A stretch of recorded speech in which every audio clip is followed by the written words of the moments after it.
बिस्मिल्लाहिर्रहमानिर्रहीम। अस्सलाम वालेकुम दोस्तों, मैं हूं आपकी host Hansa. Health and cook की जानिब से व्यूअर्स आप सबको मेरा सलाम। तो आज की रेसिपी है ग्रिल फ़िश।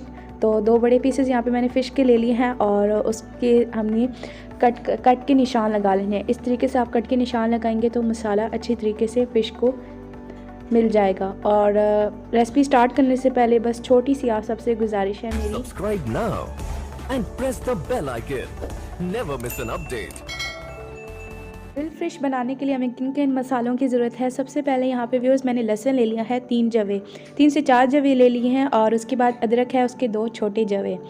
और 1 टेबलस्पून यहाँ पे मेरे पास साबुत ज़ीरा है। हाफ़ टेबलस्पून से थोड़ी सी कम हमारे पास कसूरी मेथी है। खुश्क धनिया हम 2 टेबलस्पून ऐड करेंगे। उसके बाद मेरे पास यहाँ पे 2 लौंग हैं और 1 बड़ा दालचीनी का पीस है। उसके बाद हम ऐड करेंगे अजवाइन, 1 टेबलस्पून अजवाइन ऐड करेंगे। अजवाइन लाजमी हमारा इंग्रेडिएंट होता है। 1 टेबलस्पून ब्लैक पेपर, 1 सब्ज़ मिर्च, 1.5 टेबलस्पून लाल मिर्च, 1 टेबलस्पून दड़ा मिर्च जाएगी यहाँ पर, जो हमारी कुटी हुई मिर्च होती है लाल। उसके बाद यहाँ पर मेरे पास है हल्दी पाउडर, हाफ़ टेबलस्पून हम हल्दी पाउडर ऐड करेंगे। उसके बाद यहाँ पर हम ऐड करेंगे नमक हम थोड़ी सी मिकदार में ऐड करेंगे। और अब इनको अच्छी तरीके से हम ग्राइंड कर लेंगे। तो चीज़ें मैंने कट कर ली हैं और इनको ग्राइंड कर लिया है। उसके बाद यहाँ पर मेरे पास 3 से 4 टेबलस्पून लेमन का जूस था। और जो ग्राइंड किया हुआ मिक्सचर है वो आप 3 टेबलस्पून लेके इसके अंदर मिक्स कर लें। सारा हम ऐड नहीं करेंगे, थोड़ा सा हमने रख लेना है जो अगले प्रोसेस में हमें चाहिए। अब इसको आप अच्छी तरीके से फ़िश में लगा लें। याद रहे कि फ़िश को मसाला हाथ से ही लगाएं, क्योंकि किसी स्पून की मदद से आप अगर लगाएंगे तो वो मसाला अच्छी तरीके से फ़िश को मिलेगा नहीं। और कोशिश करें जो आपने कट लगाए हैं उसके अंदर तक मसाले आप सही तरीके से हाथ से लगा लें। बहुत सिंपल तरीके से बनेगी, इंशाल्लाह आप सबको पसंद आएगी। मसाला लगाने के बाद यहाँ पर मैंने एक बाउल ले लिया है और उसके अंदर हमारे पास हाफ़ कप दही का है, खट्टा दही होना चाहिए। और इसी तरीके से 4 टेबलस्पून यहाँ पे मैंने बेसन ऐड किया है। और जो मसाला मैंने बचा लिया था वो मैं अब इसके अंदर ऐड कर दूंगी। तो जितना मसाला आपने बचाया था वो अब आप इस पॉइंट पर आकर ऐड कर दें, क्योंकि इसके बाद हमें और मसाले की ज़रूरत नहीं। और यहाँ पे मेरे पास नेशनल का फ्राइड फ़िश मसाला है, अगर आपके पास नहीं है तो कोई बात नहीं, आप इसे स्किप कर सकते हैं। 1 टेबलस्पून इसे मैंने ऐड किया है। और यहाँ पे मेरे पास है 3 से 4 टेबलस्पून कुकिंग ऑयल। आप जो भी ऑयल यूज़ करते हैं वो इसके अंदर ऐड करें। और अब आप इसको अच्छी तरीके से मिक्स कर लें। मिक्स करने के बाद ये इस तरीके से फॉर्म में आ जाएगा। और अब आपने जो फ़िश के पीसेस जिन पे पहले मसाला लगाया था उनके ऊपर ये सारा मसाला ऐड कर दें।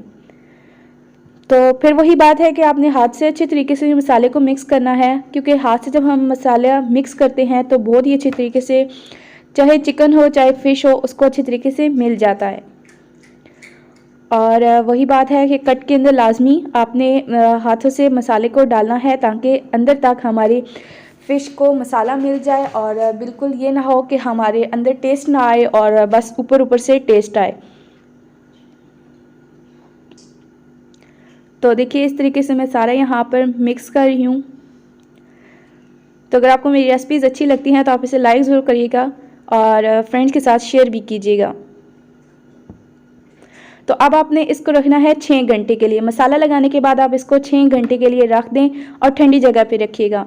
तो यहाँ पे व्यूअर्स 6 घंटे हो चुके हैं। और उसके बाद हमारे पास ये ग्रिल है, इसकी मदद से हम ग्रिल फ़िश बनाएंगे। तो यहाँ पर चूल्हा हमारा रेडी था, कोयले हमने पका लिए थे। और उसके बाद यहाँ पर मैंने ग्रिल रखी और उसके अंदर फ़िश लगा दी है। तो जब आप फ़िश लगाएं उसके बाद आप थोड़ा सा ऑयल की कोटिंग कर दें। इससे ये होगा कि फ़िश चिपकेगी नहीं हमारी बिल्कुल भी। जब थोड़ी सी देर हो जाए 5 मिनट के बाद आप इसकी साइड चेंज कर दें और इसी तरीके से दूसरी साइड पे भी आप ऑयल की कोटिंग कर दें। तो देखिए ये बहुत मज़े की बनती है, बहुत ही ज़बरदस्त। जिस तरह बाज़ारों में आपको फ़िश मिलती है वो इसी तरीके से मिलती है, और इसी वजह से बाज़ार की ज़्यादा पसंद की जाती है और घर की फ़िश पसंद नहीं की जाती। इंशाल्लाह अगर आप इस तरीके से खाएंगे तो फिर आप बाज़ार की भी भूल जाएंगे। तो साथ हम फ़िश फ्राई करते हैं, और साथ यहाँ पे मैं छोटी सी हदीस का जिक्र करूँगी। हज़रत अकरम सल्लल्लाहु अलैहि वसल्लम ने फरमाया, तुम सच्चाई को लाजिम पकड़ो और हमेशा सच बोलो, क्योंकि सच बोलना नेकी के रास्ते पर डाल देता है और नेकी जन्नत तक पहुंचा देती है। तो साथ ही हमारी ग्रिल फ़िश रेडी हो चुकी है, और देखिए मैंने इजीली स्टैंड ग्रिल से निकाल ली है। उसके बाद यहाँ पे गार्निशिंग के लिए मैंने धनिया ले लिया था, तो धनिया बहुत अच्छा लगता है, और लेमन। अगर आपको मेरी वीडियो अच्छी लगती है तो लाइक ज़रूर करें, शेयर करें, मेरे चैनल को सब्सक्राइब करें। नई वीडियो आने तक अपनी होस्ट को दीजिए इजाज़त। अल्लाह हाफ़िज़।